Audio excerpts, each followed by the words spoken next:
Brother, ఈ పెనమలూరు నియోజకవర్గంలో TDP నుంచి బొడే ప్రసాద్, మన వైఎస్ఆర్సీపీ నుంచి జోగి రమేష్. సో వీళ్ళిద్దరిలో ఎవరి యొక్క నాయకత్వం మీ యొక్క నియోజకవర్గంలో వస్తుంది అనుకుంటున్నారు? బోడే ప్రసాద్. టీడీపీ నుంచి బొడే ప్రసాద్, వైసీపీ నుంచి జోగి రమేష్. స్థానికంగా ఉన్నది బొడే ప్రసాద్, బయట నుంచి వచ్చింది జోగి రమేష్. ఎవరికి వస్తారు ఓటు? ఎవరు వస్తారు? ఇక్కడ స్థానికంగా జోగి రమేష్ బయట నుంచి వచ్చాడు, పొరుగురు నుంచి అని వచ్చేది కాదు. జగన్ చంద్రబాబు, జగన్కే ఓటేస్తారు. అసలు ఏంటి మీ పెనమలూరు నియోజకవర్గానికి బొడే ప్రసాద్, జోగి రమేష్? బోడే ప్రసాద్ స్థానికుడు, ఈ ఏరియాలో ఆయనకి మంచి ఇది ఉంది. ఈ పెనమలూరు నియోజకవర్గంలో బోడే ప్రసాద్ గారా లేదంటే జోగి రమేష్ గారా? బోడే ప్రసాద్. పెనమలూరు నియోజకవర్గంలో ఎవరు వస్తారు? బోడే ప్రసాద్ గారా, జోగి రమేష్ గారా? జోగి రమేష్ వస్తారు. నమస్తే, నేను మీ తేజ కిషోర్. ప్రస్తుతం మనం పెనమలూరు నియోజకవర్గం సంబంధించి ఒక పల్లెలో ఉన్నాము. పెనమలూరులో టీడీపీ పార్టీ నుంచి బోడే ప్రసాద్ లేదంటే వైఎస్ఆర్సీపీ పార్టీ నుంచి జోగి రమేష్ అనే దాని మీద ప్రజాక్షేత్రంలోకి వెళ్ళి ప్రజానాడి తెలుసుకునే ప్రయత్నం చేద్దాం. అసలు ఎవరికి ఎక్కువ మద్దతు ఎవరు పలుకుతారు, ఎవరు ఎక్కువ స్థానికంగా ఉన్నటువంటి వ్యక్తి బోడే ప్రసాద్, బయట నుంచి వచ్చినటువంటి జోగి రమేష్ అని కూడా ఇక్కడ చెప్పడం జరుగుతుంది. సో ఎన్నికల్లో ఓటింగ్ సమయంలో వీళ్ళిద్దరి మధ్య పోటీ ఏ విధంగా ఉండబోతుంది, ఎన్ని వేల మెజారిటీలతో ఎవరు గెలుస్తారు, ఎన్ని వేల ఓట్లతో ఎవరు ఓడిపోతారు అనే దాని మీద కూడా ఇప్పుడు ఈ ప్రజాక్షేత్రంలో మాట్లాడే మద్దతు ద్వారానే తెలుస్తుంది. సో మనం మే 13వ తారీఖు వరకు వేచి చూడాలి. సో ఈ పెనమలూరు నియోజకవర్గం నుంచి, ఈ కాన్స్టిట్యూషన్ నుంచి వచ్చినటువంటి రిపోర్టింగ్ అయితే ఇది. బ్రదర్, ఈ పెనమలూరు నియోజకవర్గంలో టీడీపీ నుంచి బొడే ప్రసాద్, మన వైఎస్ఆర్సీపీ నుంచి జోగి రమేష్. సో వీళ్ళిద్దరిలో ఎవరి యొక్క నాయకత్వం మీ యొక్క నియోజకవర్గంలో వస్తుంది అనుకున్నారు? బోడే ప్రసాద్ గారు. ఎందుకు? ఆయన మంచి పనులు చేసాడు కాబట్టి. ఆయన అదే ఏం చేశారు? ఏం చేశారండి అంటే మంచి పనులు అంటే కొన్ని పనులు ఉంటాయి కదా, పనులేంటి? ఆయన దగ్గర ఎప్పుడైనా మనం వెళ్ళొచ్చు, మన దగ్గరే ఉంటారు. పోరింగ్లో ఆయన పార్టీ ఆఫీస్ ఉంది. ఆయన దగ్గర మన లోకల్గా మన నాయకులు ఉన్నారు ఇక్కడ పెనమలూరులో. ఏం పని కావాలన్నా ఆయన దగ్గరికి వెళ్తే పని అయింది. మా ఊరు వరకు మాకు చాలా మంచి పనులు చేశారు వాళ్ళు ఉన్నారు. అంటే ఇళ్ళ స్థలాలు ఇవ్వడం కానీ, స్థలాలు ఇచ్చింది జగన్ వాళ్ళు కానీ, వీళ్ళు డబ్బు సాయం కానీ. డబ్బు సాయం అంటే పేదలకి బోడే ప్రసాద్ గారు చేశారండి. 2019లో ఎందుకు ఓడిపోయారు? ఎందుకు ఓడిపోయారంటే ఎప్పుడైనా జగన్ ఒకసారి చూడాలన్నారు కదా, చూశారు, బాగా చేశారు, అయిపోయింది. ఇప్పుడు ఈసారి వేసే ఓటు ఎవరికి, ఎంత మెజారిటీతో గెలుస్తారు? మెజారిటీ ఏదైనా కానీ బోడే ప్రసాద్ ఖచ్చితంగా గెలుస్తాడు. ఎన్ని ఓట్లు అనేది కాదు, ఖచ్చితంగా బోడే ప్రసాదే గెలుస్తాడు. అంటే డబ్బులు ఎక్కువ ఖర్చు పెడితే మారిపోతుంది అని చెప్పి లేదు. మరి బోడే ప్రసాద్ గారికి ఇప్పుడు డబ్బులు లేవు అని చెప్పి అన్నారు కదా, మళ్ళీ అయినా కానీ ఆయనకే సీట్ ఇచ్చారుగా. ఇప్పుడు డబ్బు కాదు కదా. సో ఏమో డబ్బులు కూడబెట్టుకుని సీట్ ఇచ్చారని చెప్పి వార్తలు వచ్చినాయి. అలా అన్న, డబ్బులు కూడబెట్టుకునేది ఎలా? ఎవరు ఇస్తారు ఆయనకి ఫండింగ్? ఎవరు? బయట ఫండింగ్ వస్తే అప్పుడే టికెట్ ఇచ్చేవాళ్ళుగా. ఫస్ట్ లోనే అప్పుడే ఫండింగ్ వచ్చేది, అప్పుడే టికెట్ వచ్చేది, కానీ అప్పుడు రాలేదుగా. లోకల్ గా నాయకుడు ఆయనే మంచోడు, ఆయన కనుక ఇంకెవరో లేరు ఇక్కడ, అందుకని ఆయనకే ఇచ్చారు. ఇప్పుడు ఎంతమంది వచ్చినా సరే బోడేనే. టీడీపీ నుంచి బోడే ప్రసాద్, వైసీపీ నుంచి జోగి రమేష్.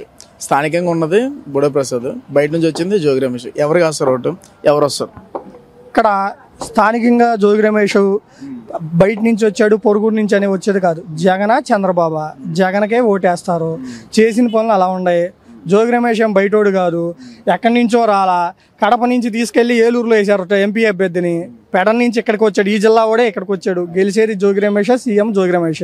ఇంకేం కావాలో చెప్పు. అరే జగన్, సీఎం జగన్. సరే, జగన్ గురించి పక్క పెడదాం. ఇప్పుడు ఈ పెనమలూరు నియోజకవర్గంలో బోడే ప్రసాద్ టికెట్ మొన్నటి వరకు ఇవ్వలేదు, టికెట్ ఇచ్చారు, ఇప్పుడు టికెట్ ఇచ్చారు. సో బోడే ప్రసాద్, జోగి రమేష్. 8,000 ఓట్ల మెజార్టీతో గెలుతున్నాడు. 8,000 ఓట్ల మెజార్టీతో గెలుతున్నాడు. అంటే ఇక్కడ ప్రధానంగా డబ్బులు వ్యవహారంతోనే గెలుపా, లేదంటే స్వచ్ఛందంగా మీ యొక్క అభిమానంతోనే ఓట్లు వేస్తున్నారు? పనులండి, చేసిన పనులు బట్టి.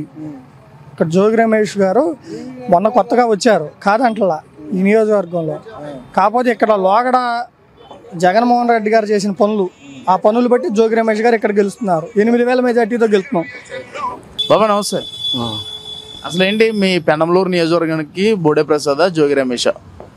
బోడే ప్రసాద్ స్థానికుడు, ఈ ఏరియాలో ఆయనకి మంచి ఇది ఉంది. ఏంటి మరి 2014 గెలిచి ఇప్పుడు 2019 ఓడిపోయి ఇప్పుడు టికెట్ ఇవ్వనని చెప్పి స్టార్టింగ్లో చెప్పి మళ్ళీ టికెట్ ఇచ్చారు. దీన్ని వెనకాల ఏం జరిగింది అనుకుంటున్నారు? ఇంకెవరినైనా బలమైన క్యాండిడేట్ని పెట్టాలని ఆలోచనతో అయిపోయారని మేము అనుకున్నాం. అంటే డబ్బులే ప్రధానమైన కారణమా అయి ఉండొచ్చామని అని అనుకుంటున్నారు?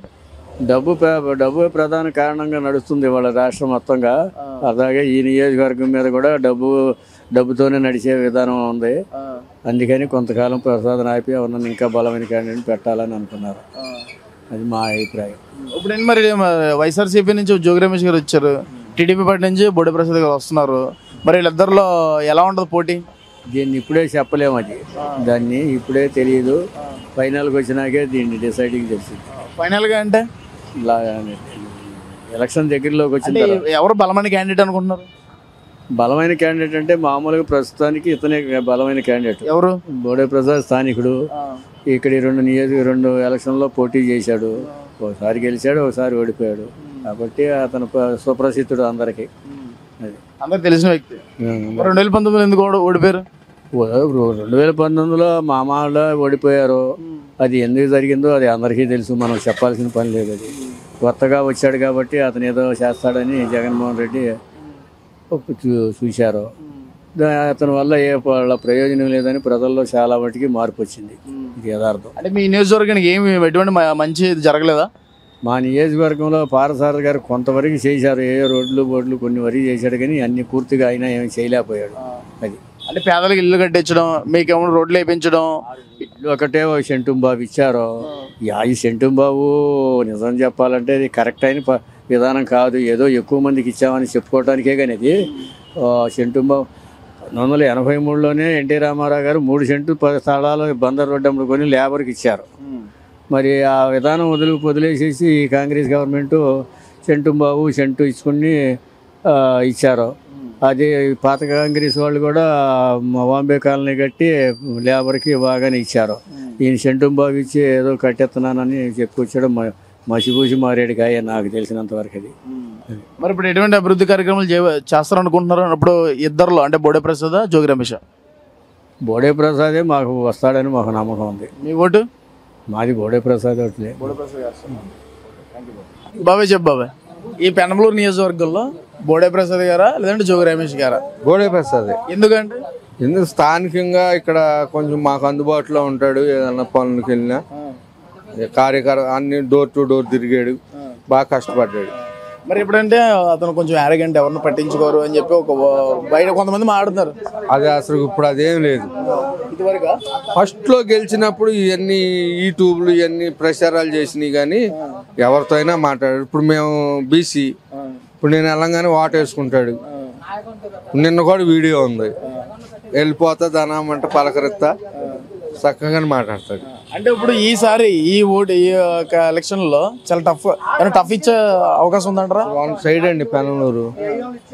జనసేన గెలవంగానే టీడీపీ ఇప్పుడైతే 5,000 మెజార్టీ, అసలుకి ఈ 30 రోజుల్లో ఎంత మెజార్టీ వస్తుందో చూస్తున్నాం. మరి 2019లో మరి ఓటమి రావడానికి ఆ గాలి అసలు రుస్తువులు ఆడిపోయారు. అప్పుడు మీరు కూడా వైసీపీ వేసారా? నేను వేయలేదు, ఆ గాలి అలా కొట్టేసింది.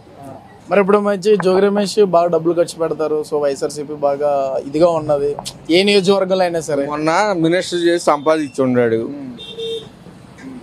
రూపాయి ఇసురుతాడు. ప్రజాబలం ఉంది మాకు,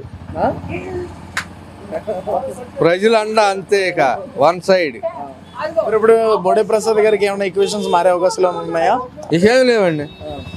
ఎటువంటి మరి అభివృద్ధి కార్యక్రమాలు చేస్తారు వాళ్ళు వస్తుంది అనుకుంటున్నారు? ఏమండి ఇప్పుడు వీళ్ళు చేసింది ఏముంది? ఏమీ లేదు. అమ్మఒడి ఇచ్చాడు, అవి మంచియే. రోడ్లు కానీ పిల్లలకు కానీ చదువు కానీ విద్య కానీ ఏమీ లేవు. నూనె ప్యాకెట్ కాడించి సరుకులు మొత్తం పెరిగిపోయినాయి. అవి చూడాల మాకు అన్నీ ఇప్పుడు వస్తే చంద్రబాబు గారు తగ్గుతాయి అని. తగ్గుతాయండి. సరే ఈసారి మరి ఎంతమంది ఓటు వేపిస్తారు, ఎవరికి వేస్తారు? బోడేకే. నా చెప్పి పెనమలూరు నియోజకవర్గంలో ఎవరు వస్తారు? బోడే ప్రసాద్ గారా, జోగి రమేష్ గారా? జోగి రమేషే వస్తారు. జోగి రమేషే వస్తారు. ఎందుకంటే వాళ్ళు చేసిన పథకాలు సంక్షేమం అలా ఇచ్చాడు. వాళ్ళు అంతకుముందు చేశారు, ఏ సంక్షేమం ఇవ్వాల. నేను ఒక పవన్ కళ్యాణ్ వీరాభిమాని. నువ్వు సీఎం అవుతారంటే ఏదైనా మేము చేస్తాం, నువ్వు వెళ్ళి ఎవరినో సీఎం అవ్వాలని పలకేమొస్తే నీకు వేసేది లేదు. అది ఒకసారి చూసాం, నువ్వు ఏడవలేవు. రెండోసారి చేసావు, ఒంటరిగా పోటీ చేసావు, ఒకటి వచ్చింది, మళ్ళీ వెళ్ళి కలిసావు, మళ్ళీ నెక్స్ట్ వచ్చి ఏం చేస్తావు? మళ్ళీ నెక్స్ట్ వచ్చి విడిగా పోటీ చేస్తావా?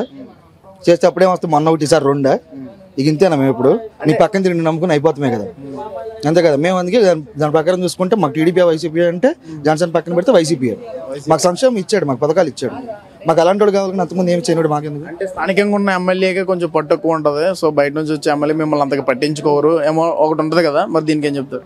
మేము వేసేది జోగి రమేష్ కోట్ కాదు, జగన్ చూసే. అక్కడ ఏ అభ్యర్థి అయినా కానీ మేము వేసేది జగన్కి, మేము అలా ఫీల్ అవుతాం అంతే. మాకు అక్కడే అతను ఎవరు పైన వచ్చేది జగన్ అయితే బాగుంటుంది. సో మరి గట్టి పోటీ కనపడుతుంది, టఫ్ ఫైట్ ఉంటుంది ఇక్కడ. ఏ విధంగా? ఏ విధంగా అంటే ఇక్కడ ఈయన స్థానికుడు, అతనేమో చేసిన సంక్షేమం అతను కాపాడుతుంది. ఫుల్ టఫ్ ఫైట్లోనే ఉంటుంది. ఇద్దరు వర్గాలు వేరు, సామాజిక వర్గాలు, దాని ప్రకారం కూడా చూసుకుని వేస్తారు కదా అలా. అంటే మరి ఎటువంటి పనులు చేశారు, ఎటువంటి అభివృద్ధి కార్యక్రమాలు చేశారు ఇక్కడ ఇంతకుముందు? మాకు ఇక్కడ ఉన్నప్పుడు అంతకుముందు వైసీపీ, ఇప్పుడు మొన్న వచ్చింది, లాస్ట్ టైం వచ్చింది కదా, అంతకుముందు కాంగ్రెస్ గవర్నమెంట్ ఉన్నప్పుడు మా ఊరు సర్పంచ్ చేసిన గుడ్డి గారు అని ఉన్నారు. అంతకుముందు వైసీపీ కదా, ఆయన ఇప్పుడు టీడీపీలోకి వెళ్ళారు. అంతకుముందు కాంగ్రెస్ పార్టీ ఉన్నప్పుడు కూడా మా గుడ్డి గారు అని ఇక్కడ ఉంటారు, ఊళ్ళో సర్పంచ్ చేశారు. ఆయన రోడ్లు వేశారు. మళ్ళీ ఈ వైసీపీ గవర్నమెంట్ వచ్చినాక ఈ చెరువుగట్టు మీద రోడ్డు వేశారు, అక్కడ ఆర్టీసీ అక్కడ రోడ్లో రోడ్డు వేశారు, సంక్షేమం ఇచ్చారు. ఈ టీడీపీ వచ్చినాక మాకైతే, నాకు తెలిసి అయితే నేను ఓటేసిన కానీ నాకు తెలిసి టీడీపీ అయితే ఏం చేసింది లేదు. నాకు సంక్షేమం వచ్చింది. నేను ఇక్కడ ఇంటి స్థలానికి 10 సార్లు పెట్టాను తెలుగుదేశం ప్రభుత్వంలో, ఒక్కసారి కూడా నాకు ఏది రాలేదు. జిరాక్స్లకి డబ్బులు వేస్ట్ అయింది. ఇప్పుడు వైసీపీ గవర్నమెంట్ వచ్చినాక అసలు అటే పక్కన ఏ పార్టీ అని కూడా చూసుకోకుండా ఇచ్చాడు.